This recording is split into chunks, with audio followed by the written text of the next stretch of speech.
हम बात तो ज़रूर कर देते हैं कि यार रिजवान और बाबर की परफॉर्मेंस नहीं है, लेकिन मैं फिर आपको पीछे लेके जाऊंगा, जब थी तो उस टाइम हमने इन लोगों के साथ क्या किया, और जब हमने इनकी क्रिकेट बर्बाद की, इनको मेंटली फारिग किया, उसके बाद से लेकर आज दिन तक वो ढूंढ ही रहे हैं हम रन्स कैसे करेंगे।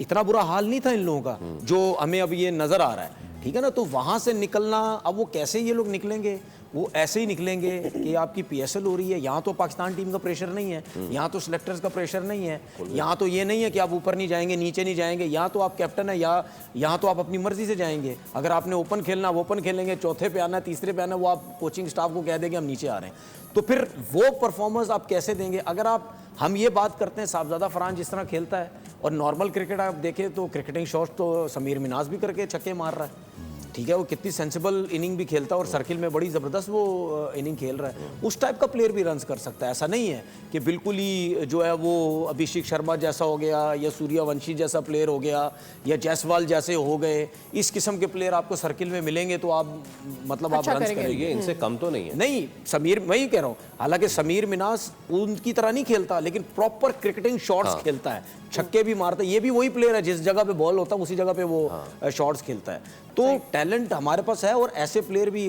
जो है वो खेल सकते हैं, ठीक है ना। तो बाबर और रिजवान का जो मसले मसाइल हैं वो थोड़ा सा फॉर्म उनको लानी पड़ेगी वापस। साहबजादा फरहान जिस वजह से इस वक्त स्पेशल है ना, मैंने उनके स्टैट्स निकाले हैं। अगर आप देखें तो उनका पहले 130 के लगभग स्ट्राइक रेट था इंटरनेशनल में, वो उसको 136 तक ले गए। एस्टनिशिंग नंबर कि उनका अभी भी पीएसएल का स्ट्राइक रेट 141 है।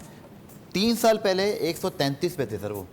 लास्ट सीजन वो 152 के स्ट्राइक रेट से खेले और इस पीएसएल में अनबिलीवेबल 181 के स्ट्राइक रेट से वो खेल रहे हैं। Now that is transformation of the highest quality. Reason ये है कि इंटरनेशनल क्रिकेट में रन्स करके आए हैं, डोमेस्टिक का रगड़ा खाया हुआ था, उसके बाद जब उनको उनके नंबर पे खिलाया गया, this is the most important thing Faisal, कि जिस नंबर पे वो खेलते हैं, हालांकि उनका फर्स्ट क्लास भी बहुत अच्छा है, उनका वनडे रिकॉर्ड भी डोमेस्टिक बहुत अच्छा है, पर T20 में the way he transform himself, ये मतलब पाकिस्तान की पिछले 5 साल की सबसे अमेजिंग एक इवोल्यूशन स्टोरी है बैटिंग में, कि 130 के स्ट्राइक रेट से 180 जंप कर जाओ और वर्ल्ड कप में भी सेंचुरी बनाओ।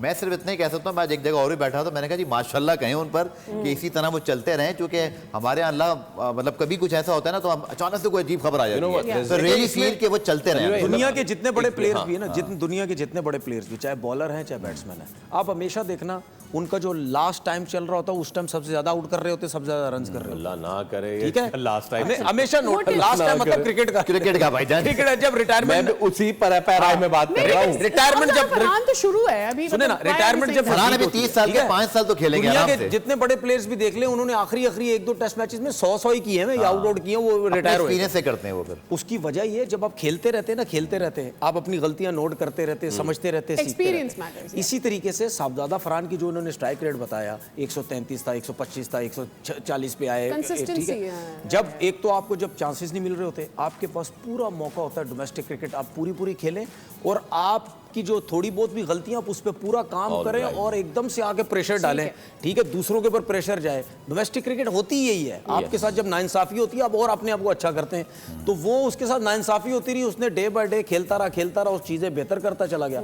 अब उसने एक सीजन में आके इतने रन कर दिए 4 डे में, T20 में, वनडे में, उसको मजबूरन लेना पड़ा, ठीक है, कि यार वो कर दो, ठीक है, इसको आप खिला दो किसी तरीके से। अब वो जो उसने गलतियां सही की थी, सीखा हुआ था, सब कुछ था, वो उसके काम आ गया। लेकिन ये नर्व भी तनवीर भाई किसी के पास होती है कि आप किसी को मौका ना दें और फिर जब मौका मिले तो आप और मेहनत करें, प्रूव करते चले जाएं।